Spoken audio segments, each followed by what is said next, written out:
Okay, मी बनवतीये कैरीचा मेथ आंबा. त्याच्यासाठी मी एक मोठी कैरी कट करून घेतली होती.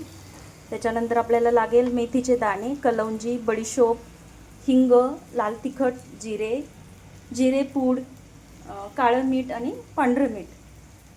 ओके, सो मी काय केलं आहे, कढईमध्ये तेल गरम करून त्याच्यामध्ये जिरे टाकले. त्याच्यानंतर मेथीचे दाणे, हिंग, कलौंजी हे परतल्यानंतर मी त्याच्यामध्ये टाकले कैरी, लाल तिखट, पांढरं मीठ आणि चिमूटभर काळं मीठ. तर ह्याला आपण परतून घेतो आहे थोडा वेळ, एक 5 मिनिटांसाठी.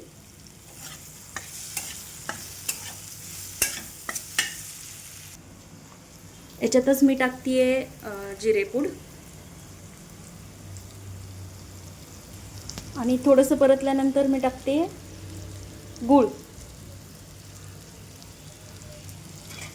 तर ह्याला व्यवस्थित परतून घ्यायचं आहे आणि याच्यात घालायचं आहे थोडंसं पाणी.